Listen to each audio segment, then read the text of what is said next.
países miembros del G20 que se reunieron esta semana en una cumbre de 2 días en Río de Janeiro.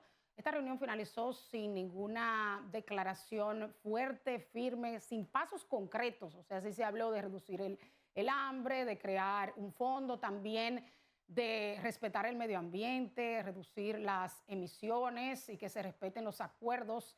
Recordamos que recientemente hubo una cumbre en Azerbaiyán para reducir las emisiones y así proteger aún más el medio ambiente y disminuir el calentamiento global. Allí se enfatizó la importancia de cuidar el medio ambiente, también el tema de la Franja de Gaza, la creación de 2 estados y que se logre un paro, que se logre un alto al fuego y que concluyan las negociaciones entre Hamas y Israel. Haciendo un poco de perspectiva sobre este tema, las negociaciones están paradas entre ambos grupos. De hecho, Qatar se retiró y la guerra continúa. Israel está ocupando cada vez más el norte. De hecho, se cree que hay un plan de los generales en el cual Israel está buscando una zona de amortiguamiento en el norte, en el cual no quede ninguna población palestina, sino de que pueda crear esa zona que esté vacía para que no represente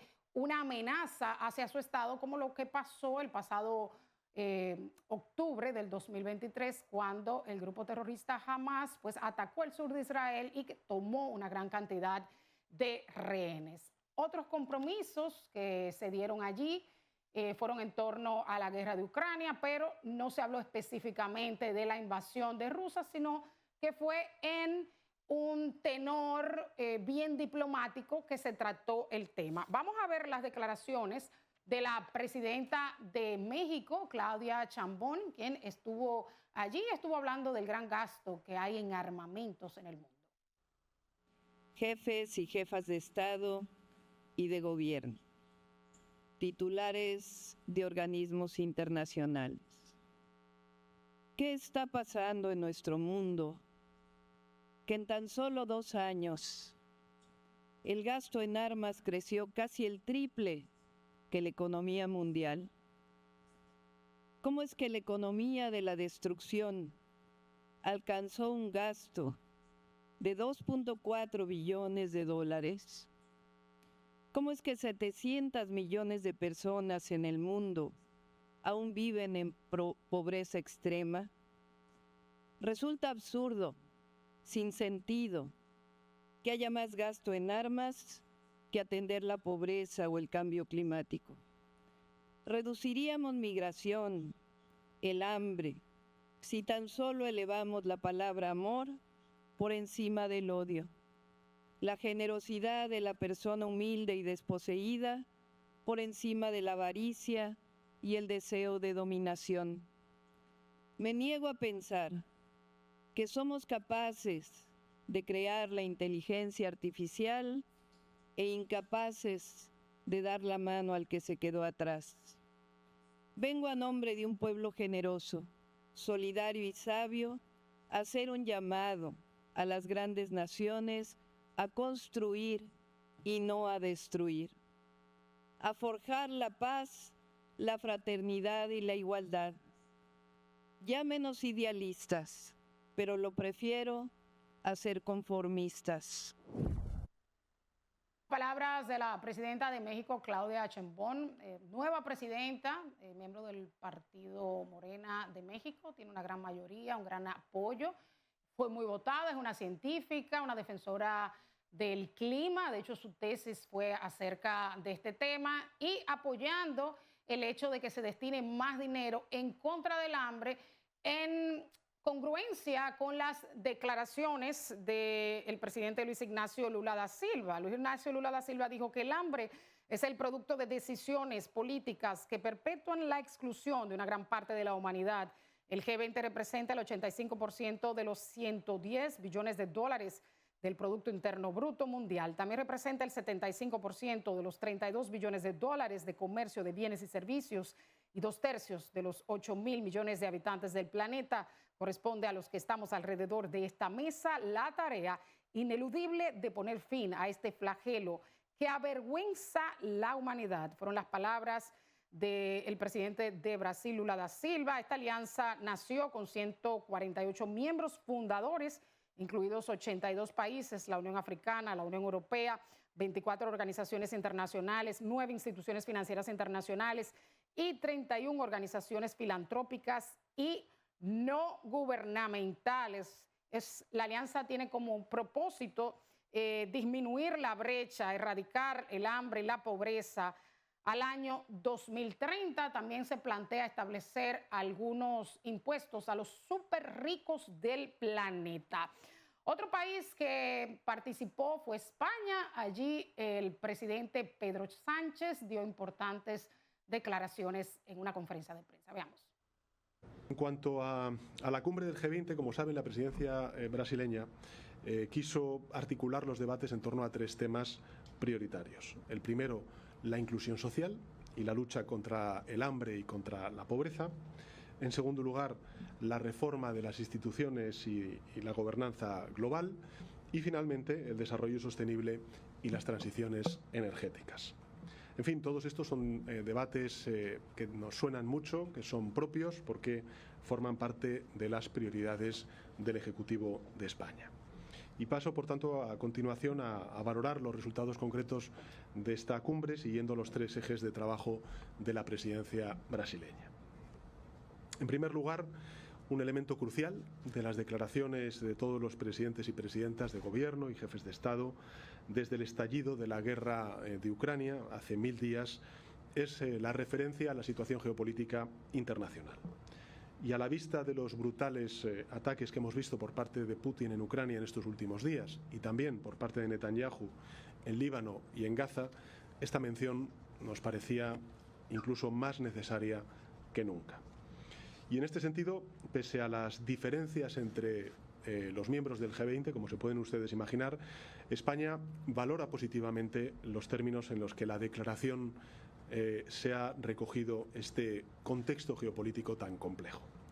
El G20 lo que hace es mandar un mensaje claro, de compromiso con una paz justa, con los principios y propósitos de la Carta de Naciones Unidas y con el derecho internacional, el respeto al derecho internacional humanitario, en todos los contextos y en todo momento, en Ucrania, en Gaza o en Líbano.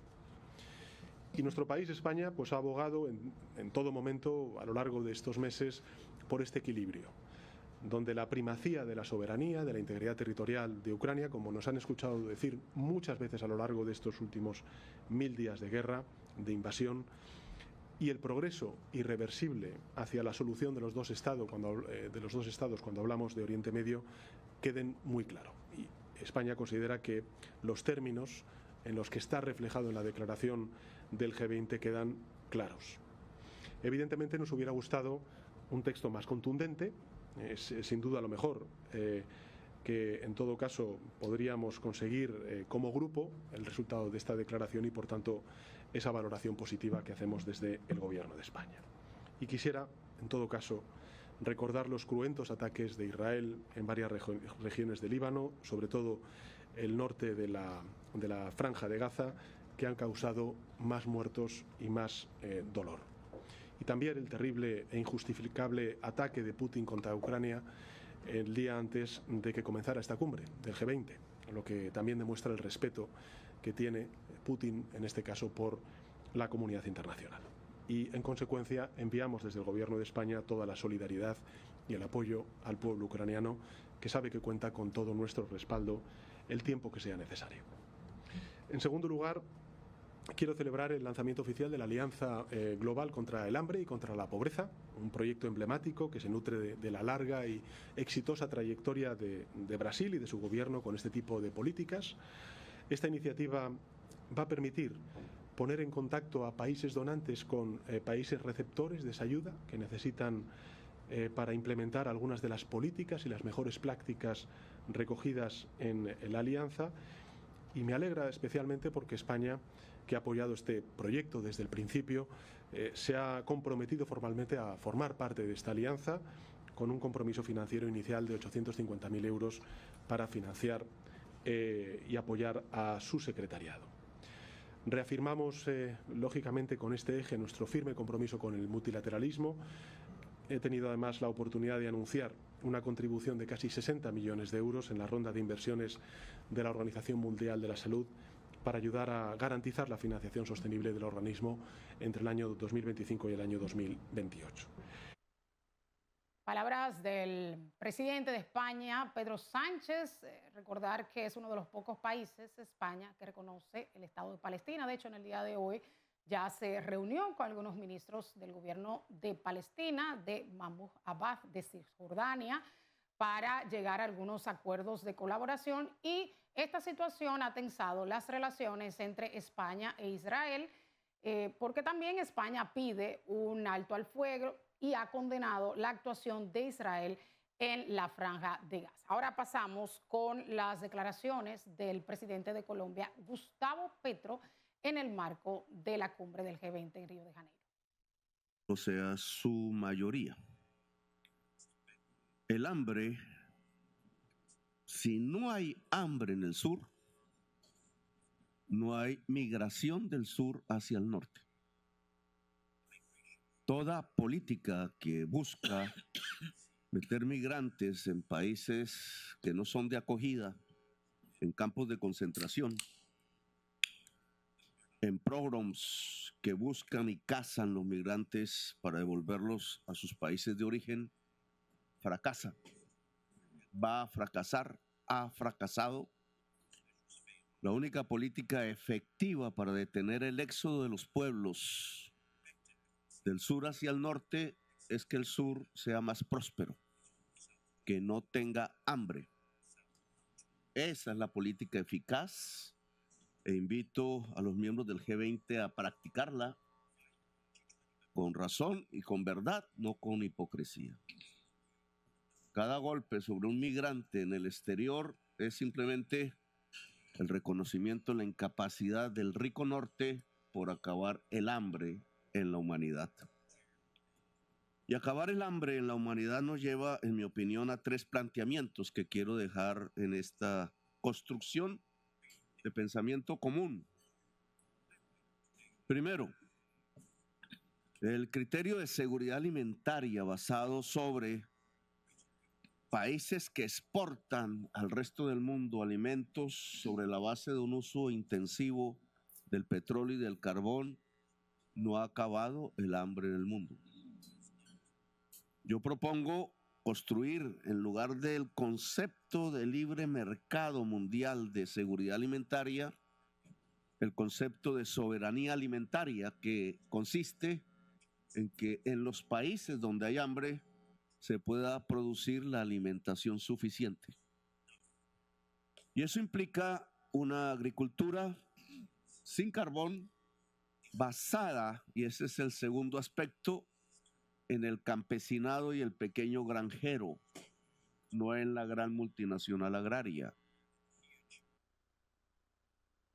Bueno, en palabras de Gustavo Petro, presidente de Colombia, un presidente claramente de izquierda, una izquierda moderada, tomando en cuenta que era exguerrillero en Colombia y de que viene de una posición bien de la izquierda. Interesante su postura sobre la migración. Dice que si no hay pobreza, las personas no migran, y tratando de quitarle ese peso de ilegalidad a la migración, sino culpando a los países desarrollados de que los demás países, los países más pobres, permanezcan con esos ingresos y que las personas no se desarrollen. Pero también es importante que es un presidente que está en contra del calentamiento global, de las emisiones de carbono, o sea, está a favor de la energía limpia, de cambios en los métodos de producción del mundo. Bueno, así finalizamos En Contexto en este miércoles. Gracias por acompañarme. Yasmín Cabrera estuvo con ustedes en este contexto internacional, dándole balance, profundizando un poco acerca de las guerras, los conflictos y las cumbres en el mundo. Gracias.